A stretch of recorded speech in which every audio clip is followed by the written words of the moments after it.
नमस्कार। आज हम एक ऐसे केस की बात करेंगे जिसने पूरे देश को हिलाकर रख दिया था। ये कहानी है उन्नाव केस की, एक सर्वाइवर के जबरदस्त संघर्ष की और इंसाफ के लिए उसकी एक बहुत ही लंबी और मुश्किल लड़ाई की। तो चलिए इस पूरे मामले को शुरू से समझते हैं। इस कहानी की शुरुआत एक बहुत ही पावरफुल लाइन से करते हैं, सिस्टम की पूरी तरह से विफलता। ये शब्द अपने आप में बहुत कुछ कहते हैं, लेकिन ये किसने कहे और क्यों कहे, ये जानने के लिए हमें कहानी की बिल्कुल शुरुआत में चलना होगा। कहानी का पहला हिस्सा, एक भयानक गुनाह और फिर उस पर डाली गई खामोशी की चादर। वक्त था 4 जून 2017 का और जगह उत्तर प्रदेश का उन्नाव। यहीं से इस पूरी दर्दनाक कहानी की शुरुआत हुई। तो हुआ ये कि एक 17 साल की लड़की ने इलाके के एक बहुत ही ताकतवर एमएलए कुलदीप सिंह सेंगर पर रेप का आरोप लगाया।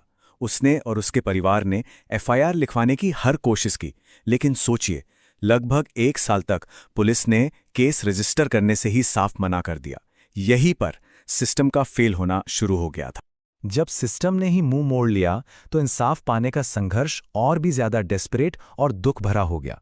अप्रैल 2018 का महीना इस केस में एक तूफान की तरह आया। पहले तो जब कहीं कोई सुनवाई नहीं हुई तो पीड़िता ने चीफ मिनिस्टर के घर के बाहर आग लगाकर अपनी जान देने की कोशिश की। इसके ठीक कुछ दिन बाद उल्टा पीड़िता के पिता को ही आर्म्स एक्ट में गिरफ्तार कर लिया गया और फिर 9 अप्रैल को पुलिस कस्टडी में उनकी मौत हो गई। पोस्टमार्टम रिपोर्ट ने साफ बताया कि उनके शरीर पर गहरी चोटों के निशान थे। पिता की कस्टडी में मौत की खबर जैसे ही आई, पूरे देश में गुस्से की लहर दौड़ गई। पब्लिक का प्रेशर इतना बढ़ा कि आखिरकार केस सीबीआई को ट्रांसफर करना पड़ा और कुलदीप सिंह सेंगर को अरेस्ट कर लिया गया। ये एक जीत थी, जरूर थी, लेकिन लड़ाई अभी बहुत लंबी थी। लेकिन अरेस्ट होने से कहानी खत्म नहीं हुई, बल्कि इसके बाद एक ऐसा मोड़ आया जिसने सबको चौंका दिया। एक ऐसी घटना जिससे लगा कि पीड़िता को हमेशा के लिए चुप कराने की एक बड़ी साजिश चल रही थी। जुलाई 2019, जगह थी रायबरेली हाईवे। यहां क्या हुआ वो सुनिए। पीड़िता जिस कार में जा रही थी उसे एक ट्रक ने आमने सामने से टक्कर मार दी। एक्सीडेंट इतना भयानक था कि उसकी 2 चाचियों की मौके पर ही मौत हो गई। पीड़िता और उसका वकील दोनों की हालत बेहद नाजुक थी और सबसे संदिग्ध बात, उस ट्रक की नंबर प्लेट पर काली ग्रीस पोती हुई थी। साफ था कि पहचान छुपाने की कोशिश की जा रही थी। और याद है वो लाइन जिससे हमने शुरुआत की थी, सिस्टम की पूरी तरह से विफलता? ये शब्द किसी और के नहीं बल्कि उस वक्त के chief justice of India Ranjan Gogoi के थे। इस एक्सीडेंट के बाद देश की सबसे बड़ी अदालत ने इस मामले को अपने हाथ में ले लिया। सुप्रीम कोर्ट के इस मामले में आने के बाद कोशिश ये थी कि अब इस केस को एक ऐसी दिशा दी जाए जहां निष्पक्ष सुनवाई हो सके। तो निष्पक्ष सुनवाई के लिए एक बहुत बड़ा कदम उठाया गया। देखिए, उत्तर प्रदेश में ट्रायल होने का मतलब था कि पॉलिटिकल इन्फ्लुएंस और धमकियों का खतरा हमेशा बना रहता। इसीलिए सुप्रीम कोर्ट ने केस को यूपी से ट्रांसफर करके दिल्ली भेज दिया और साथ ही ऑर्डर दिया कि इसकी सुनवाई रोजाना होगी ताकि फैसला जल्द से जल्द आ सके। और आखिरकार दिसंबर 2019 में दिल्ली की 30 हजारी कोर्ट ने अपना फैसला सुनाया। कुलदीप सिंह सेंगर को दोषी पाया गया और सजा मिली। बाकी बची पूरी जिंदगी के लिए कैद। ऐसा लगा जैसे इंसाफ की एक लंबी लड़ाई अब जाकर पूरी हुई। लेकिन कहानी अभी खत्म नहीं हुई थी।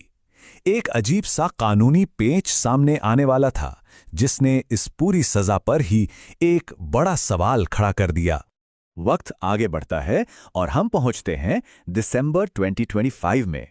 सेंगर के वकीलों ने इस सजा के खिलाफ दिल्ली हाई कोर्ट में एक अपील डाल दी। अब इस अपील का जो बेस था वो एक कानूनी टर्म था, पब्लिक सर्वेंट, मतलब सरकारी सेवक। पॉक्सो एक्ट में एक खास प्रोविजन है कि अगर कोई पब्लिक सर्वेंट किसी नाबालिग के साथ जुर्म करता है तो उसको सख्त से सख्त सजा देना जरूरी है। तो सिंगर के वकीलों ने यहां एक टेक्निकल पॉइंट उठाया। उन्होंने कहा कि पॉक्सो एक्ट के तहत ये कड़ी सजा तो सिर्फ पब्लिक सर्वेंट पर लागू होती है और उनकी दलील ये थी कि पुराने कानूनी फैसलों के हिसाब से एक एमएलए टेक्निकली पब्लिक सर्वेंट की कैटेगरी में नहीं आता। सोचने वाली बात है, पूरा केस इस एक टेक्निकलिटी पर आके टिक गया। और सबसे हैरान करने वाली बात यह हुई कि दिल्ली हाई कोर्ट ने इस टेक्निकल पॉइंट को मान लिया। उन्होंने सेंगर की उम्र कैद की सजा को सस्पेंड कर दिया और उसे बेल दे दी। इस फैसले के बाद तो जैसे भूचाल आ गया। मामला एक बार फिर पहुंचा देश की सबसे बड़ी अदालत, सुप्रीम कोर्ट। आज यानी 29 दिसंबर 2025 को जैसे ही हाईकोर्ट का ऑर्डर आया, पीड़िता के वकीलों ने फौरन सुप्रीम कोर्ट में अपील फाइल कर दी। और सुप्रीम कोर्ट ने भी बिल्कुल देरी नहीं की। उन्होंने हाई कोर्ट के ऑर्डर पर स्टे लगा दिया, जिसका सीधा सा मतलब है कुलदीप सेंगर जेल से बाहर नहीं आएगा, वो जेल में ही रहेगा। इस कानूनी बहस के बीच सुप्रीम कोर्ट ने एक बहुत ही सीधा और बुनियादी सवाल पूछा। उनका कहना था, अगर एक एमएलए पब्लिक सर्वेंट नहीं है तो क्या इसका मतलब ये है कि वो कानून से भी ऊपर है? तो ये पूरा केस हमें एक बहुत बड़े सवाल पर लाके खड़ा कर देता है। जब इंसाफ बस एक आखिरी अपील पर टिका हो, तो जिस सिस्टम पर हम सब भरोसा करते हैं, वो हमारी सुरक्षा के लिए आखिर कितना मजबूत है।